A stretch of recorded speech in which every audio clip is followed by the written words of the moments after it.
Hi guys, and welcome back to my YouTube channel. It's Zachary Reality, and happy Thursday. I am so excited to watch the Traitors tonight. I know the finale is next week, so I can't wait to see what happens with the Traitors and the Faithfuls. I like everybody in there. I do not hate Danielle as much as you guys do. So if Danielle wins, I won't even be mad. But I don't know what I want to happen until I see tonight's episode. But we are here today to talk about the most recent episode of The Bachelor and get us ready for hometowns because next week we're going to hometowns. So that is so exciting. We are down to 4 girls left on Grant's season. And I'm going to tell you guys what I think about them, who I think has the strongest connection. I might even give a little tea. So you're going to want to stay around a while. So give this video a thumbs up and hit subscribe. Welcome back, guys. It's Zachary, and I have a Shawn Mendes shirt on today because I love Shawn Mendes. He's great. But I also love Benson Boone and his music. But anyway, The Bachelor. So Grant is our Bachelor. He posted on his story that he felt like he was getting some hate. A lot of people are saying this is the most boring season ever. There was some really good girl drama, I think, this season in the last couple of episodes. So I've liked this season. Is it as good as Joey's? No. But that's a hard one to beat. So it's not the best season ever, but I don't think it's boring. I am enjoying watching it. Grant's doing okay. I mean, I don't not like Grant. He hasn't done anything wrong. He seems like a nice guy, right? We'll see what happens when we get to the final few episodes. I'm sure we're going to learn more about him and the ladies as we meet their families next week. But we're down to Juliana, Litia, Dina, and Zoe. So a lot of people were shocked that Zoe made it to the top 4. She came in night 1 with that gorgeous green dress. She had the t-shirt machine, and she's fabulous. But she did get involved in some drama, more in the beginning, I think, because she was pulling Grant away a lot, and some of the girls were like, bro, you're making this all about yourself. You seem high maintenance. So she does seem like she could be a little dramatic at times, but she's also stunning.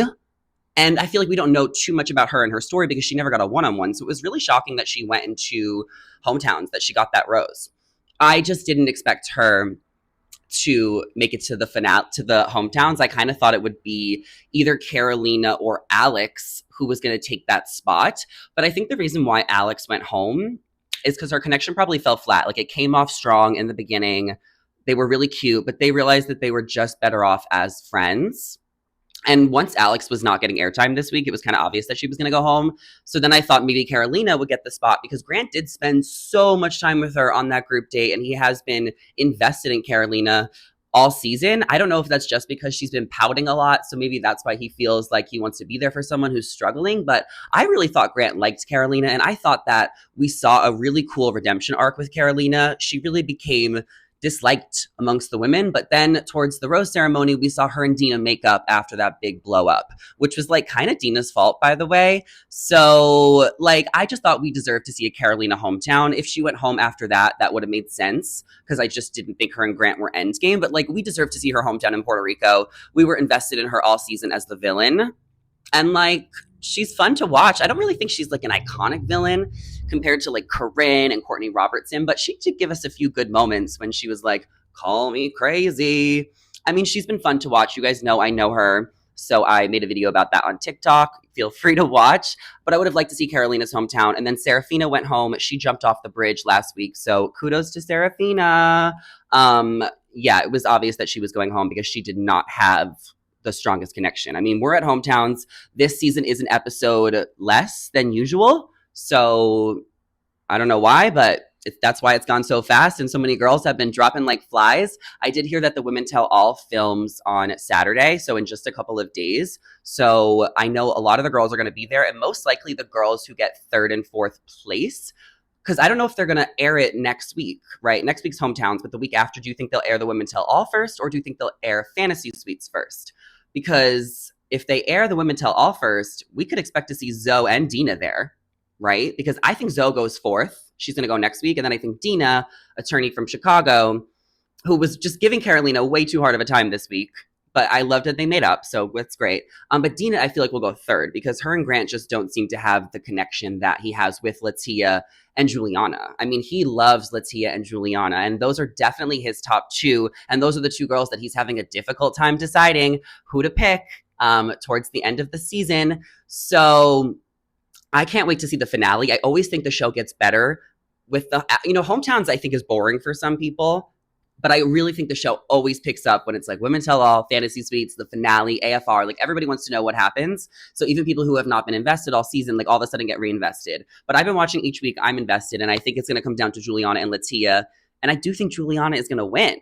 I mean, I think there is truth to the whole Bachelorette cancellation rumors that Litia could have been in the running.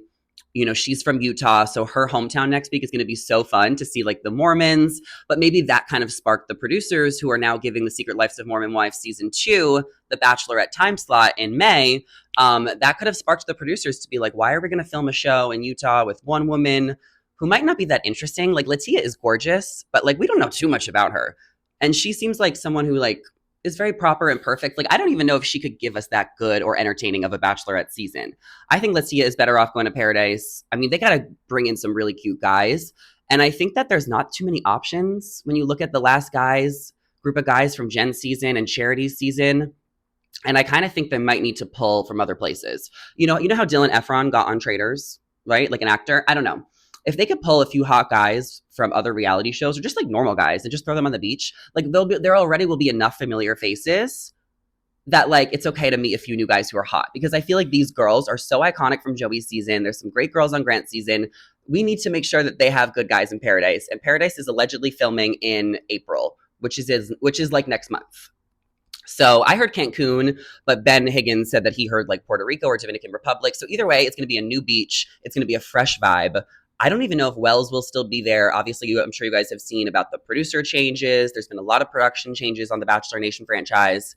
So I think that the show is going to be different. But I am here to talk about Grant's season and the episode, and that's what I thought. Those are my thoughts. I think he's going to pick Juliana. I think it's going to be kind of dramatic. I hope that there's some type of twist. I don't know if the Mormon thing will come into play with Fantasy Suites. I hope hometowns are good. I feel like the trailer was interesting.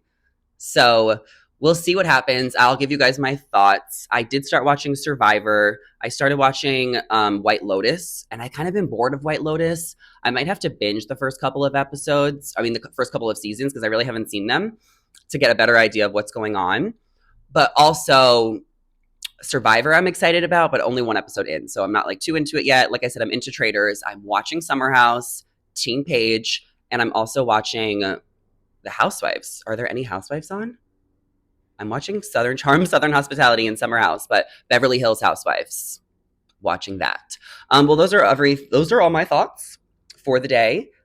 Check out my recent interviews on my YouTube channel if you guys have not seen it. Follow me on Instagram and TikTok at Zachary Reality, and I will see you guys in the next video. Bye, everybody. See you later.